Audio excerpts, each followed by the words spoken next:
Kamu sekarang sedang berada dalam periode kritis terobosan. Tidak perlu khawatir tentang masalah ini, aku akan membiarkan wakil perguruan Liu Han yang bertanggung jawab atas ruang penyiksaan dan menanganinya.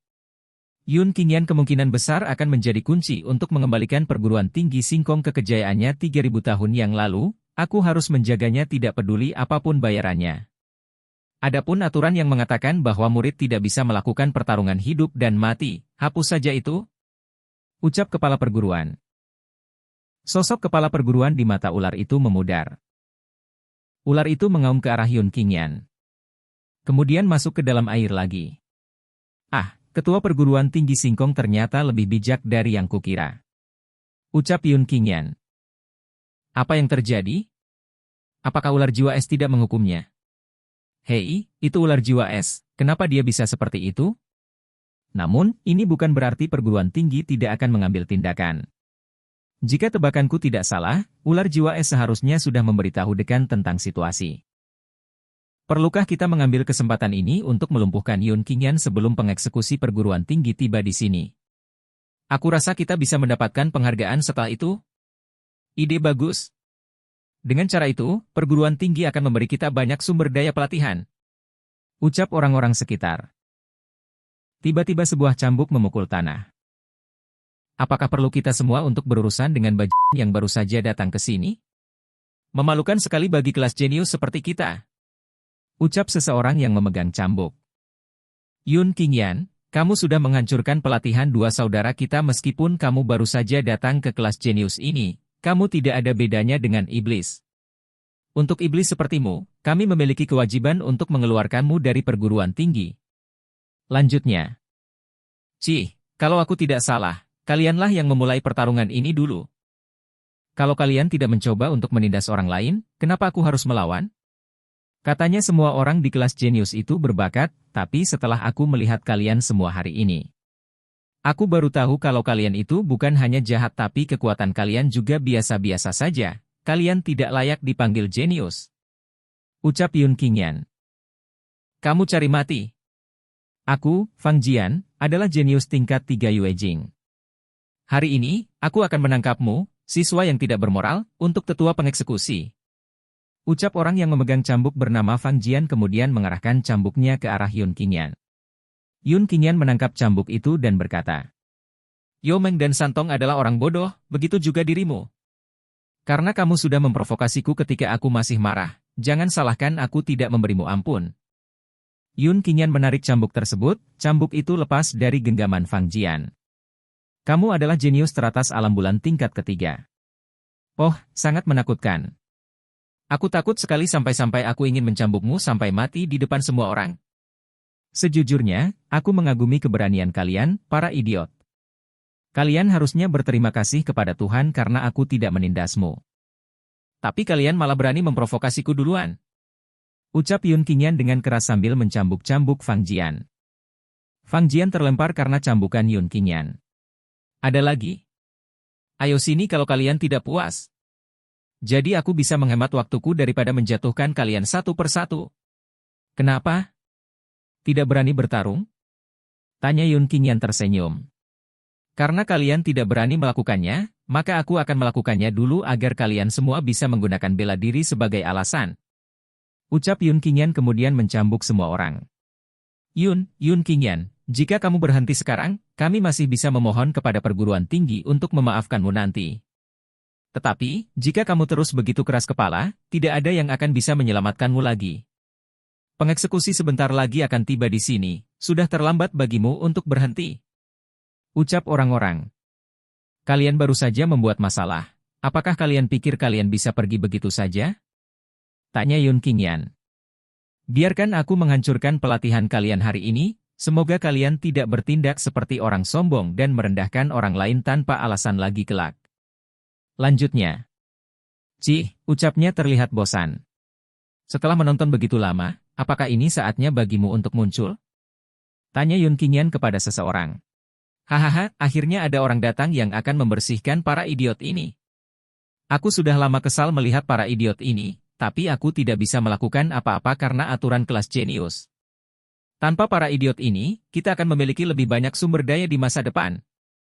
Ucap orang sekitar. Orang ini bernama Wang Ken. Yun Qingyan, apakah kamu pikir kamu akan menjadi tak terkalahkan setelah membunuh pecundang yang lemah itu?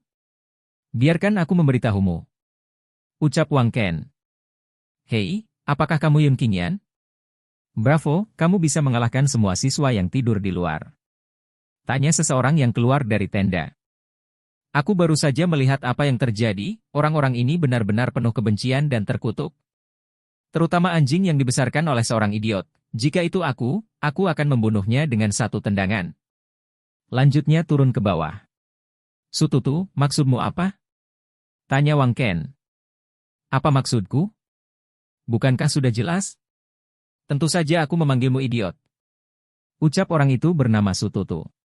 Jangan begitu takut, peraturan kelas jenius adalah kamu hanya boleh menantang murid yang levelnya sama atau lebih tinggi. Wang Ken hanya bisa menantang murid-murid yang tinggal di pagoda.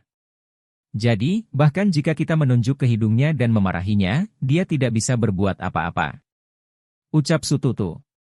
Ah, kawan, aku tidak bohong kepadamu. Jika kamu masih tidak percaya, aku memarahinya lagi sekarang. Lanjut Sututu. Wang Ken, aku benar-benar tidak tahu bagaimana babi bodoh sepertimu bisa masuk ke kelas jenius. Jika aku jadi kamu, aku akan menghancurkan pelatihanku dan pulang untuk meminta susu ibuku. Teriak Sututu mengejek. Wang Ken terdiam menahan amarah. Dosa apa yang dilakukan Wang Ken di kehidupan sebelumnya yang membuatnya memprovokasi Sututu di kehidupan ini? Benar itu, meskipun Sututu hanya tinggal di tenda, bahkan 3 tuan yang tinggal di pagoda tidak berani memprovokasi dia dengan gampangnya. Orang ini sangat gigih, siapapun yang mengganggunya akan ditakdirkan untuk sengsara. Bisik orang sekitar. Hei, kamu percaya padaku kan sekarang? Bukan hanya Wang Ken, bahkan Yun Ha yang tinggal di pagoda juga tidak berani melawan saat aku memarahinya. Ucap Sututu kepada Yun Qingyan. Wang Ken marah besar dan berkata, Sututu, sebaiknya kamu tinggal di kelas jenius selamanya, begitu kamu keluar dari pulau ini. Aku akan membuatmu menyesal datang ke dunia ini. Oh tidak, apakah kamu benar-benar berpikir kamu begitu kuat? Semua orang tahu bagaimana caranya mengancam orang lain. Apakah kamu percaya aku bisa menghancurkanmu dengan tamparan ketika aku bertemu denganmu di luar? Tidak, itu tidak cukup. Setidaknya perlu memberimu 3 tamparan dan beberapa tendangan, baru aku akan merasa nyaman. Ucap Sututu. Cih, Sututu, apa menurutmu aku tidak ada hubungannya denganmu? Tanya Wang Ken tersenyum. Wang Ken melompat. Tiba-tiba berada di belakang Yun Qingyan. Yun Qingyan, kamu telah melanggar aturan kelas jenius, pengeksekusi akan segera datang untuk menanganimu. Tetapi jika kamu menjanjikanku suatu syarat, aku bisa maju untuk melindungimu. Syaratnya adalah membunuh Sututu. Ucap Wang Ken. Kamu. Ucap Sututu terkejut. Terlihat Yun Qingyan malas menanggapi ucapan Wang Ken. Cih. Sepertinya Sututu benar, kamu benar-benar bodoh. Betapa idiotnya kamu, aku seharusnya menghancurkan pelatihanmu dan pulanglah untuk meminta susu. Ucap Yun Qingyan. Hahaha, Yun, kamu mengerti aku. Kamu benar sekali. Beberapa tahun terakhir, aku khawatir tentang ibunya. Ibumu pasti sangat khawatir karena dia melahirkan orang idiot yang selalu membuat orang lain mendapat masalah. Ucap Sututu. Kamu. Ucap Wang Ken emosi. Wang Ken melihat ke belakang. Lihat. Wakil perguruan Liu Han dari ruang penyiksaan sudah sampai di sini. Itu wakil perguruan tinggi, Yun Qingyan pasti sudah habis kali ini. Liu Han mendarat di depan Yun Qingyan dan Sututu. Kamu Yun Qingyan? Tanya Liu Han. Iya, benar. Jawab Yun Qingyan. Ah, kamu benar-benar siswa berbakat yang disukai para guru. Ucap Liu Han. Dengan karakter wakil perguruan tinggi Liu Han, bukankah seharusnya dia sudah mengambil tindakan untuk menghukum Yun Qingyan sekarang? Wakil perguruan Liu Han telah bertanggung jawab atas ruang penyiksaan selama bertahun-tahun, emosinya lebih kejam daripada guru laki-laki dan dia tidak mengizinkan siapapun untuk membuat kesalahan. Jika ada yang berani melanggar aturan akademi, mereka selalu langsung ditekan olehnya. Kenapa kali ini, ucap orang sekitar. Wakil perguruan, Yun Qingyan melanggar aturan yang ditetapkan oleh ketua sendiri, kenapa kamu tidak menekannya? Tanya Wang Ken. Apakah kamu memberitahuku apa yang harus kulakukan? Tanya Liu Han. Beraninya kamu menginstruksikanku apa yang harus kulakukan? Lanjut Liu Han kemudian menampar Wang Ken. Liu Han berkata, kali ini, aku datang untuk mengumumkan aturan baru yang ditetapkan oleh ketua. Mulai sekarang, siswa kelas jenius akan diizinkan untuk bertarung hidup dan mati. Mereka bisa menyelesaikan konflik di antara mereka sendiri. Hasil dari pertarungan tersebut adalah tidak peduli hidup atau mati.